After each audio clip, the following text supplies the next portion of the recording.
နှလုံးသွင်းမှန်တယ်လို့ပြောမရတော့ဒါကြောင့်မိမိရဲ့စိတ်ကိုပိုင်အောင်ငြိမ်အောင်လုပ်နိုင်ရမယ်သမာဟိတံစိတ်တံသမာဟိတံစိတ်တံဒီပဇာနာတိလို့ဆိုတယ်မိမိတို့ရဲ့စိတ်ကလေးကိုတည်ငြိမ်နေအောင်လုပ်ရမယ်တည်ငြိမ်အောင်လုပ်ပြီးပြီဆိုရင်အဲ့ဒီတည်ငြိမ်နေတဲ့စိတ်ကလေးကိုလည်းဖြစ်ပြရှုနိုင်တယ်ဖြစ်ပြရှုနိုင်တယ်ဒါကြောင့်သူတော်ကောင်းများကနှလုံးသွင်းမှန်အောင်နှလုံးသွင်းမှန်အောင်ရှုနိုင်ရတယ်နှလုံးသွင်းမှန်အောင်ရှုစိတ်ကိုတခြားနေရာမရောက်အောင်ဒေချာလေးထိန်းထားနိုင်ရတယ်အဲ့လိုထိန်းထားနိုင်မှာသမာဓိဖြစ်တယ်ဘာမှမရှုရဘူးဆိုရင်လည်းအဲ့သမာဓိစိတ်ကလေးကိုရှုနေရဲ့တည်ငြိမ်နေတဲ့စိတ်ကလေးကိုဖြစ်ဖြစ်ရှုနေပဲသမာဟိတစိတ်တံသမာဟိတစိတ်တံဒီပဇာနာတိဒါလေးကိုအဲ့ဒီသမာဟိဒီစိတ်ကလေးကိုလည်းဖြစ်ဖြစ်ရှုလို့ရတယ်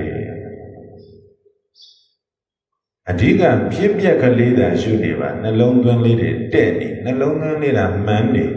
သူတော်ကောင်းများအကုသိုလ်မဝင်ဘူးအကုသိုလ်မဝင်ရင်သူတော်ကောင်းများကုသိုလ်ဖြစ်တယ်ကုသိုလ်ဖြစ်မှလည်းသူတော်ကောင်းများကောင်းတဲ့နေရာရတယ်နော်ကောင်းတဲ့နေရာတွေသူတော်ကောင်းများရဲ့တရားသားတွေတဖြည်းဖြည်းနဲ့တက်လာမယ်မဟုတ်လို့ကတော့ဒုံရင်ကဒုံရင်တိုင်းပဲဖြစ်နေတတ်တယ်ဒါကြောင့်သူတော်ကောင်းများကယနေ့နှလုံးသွင်းလေးမှန်အောင်ကြိုးစားကြနှလုံးသွင်းလေးမှန်မှသာဖြင့်သူတော်ကောင်းများရဲ့တရားစဉ်ဟာရှေ့ဆက်တက်မှာဖြစ်ပါတယ်လုပ်ငန်းစဉ်ဟာရှေ့ဆက်တက်မှာဖြစ်ပါတယ်ဒါကြောင့်နှလုံးသွင်းမှန်အောင်လုပ်စိတ်ကလေးတည်ငြိမ်အောင်လုပ်ပြီးတော့မိမိရဲ့ခန္ဓာရဲ့ဖြစ်ပျက်ကိုဉာဏ်နဲ့စောင့်ကြည့်ပါဉာဏ်နဲ့စောင့်ကြည့်ပါဉာဏ်နဲ့စောင့်ကြည့်ပါပေါ်လာတဲ့တရားကိုမိနေအောင်နော်တကူသောတရားကိုမိနေအောင်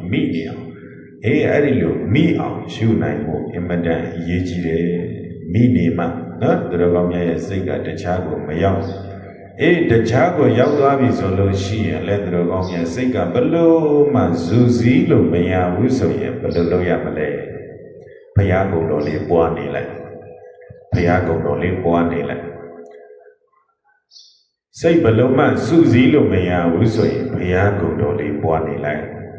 ဘုရားကုံတော်လေးပွားပြီးလို့နည်းနည်းအားရပြီဆိုရင်မိမိငကိုရှုမှတ်စေဖြစ်တဲ့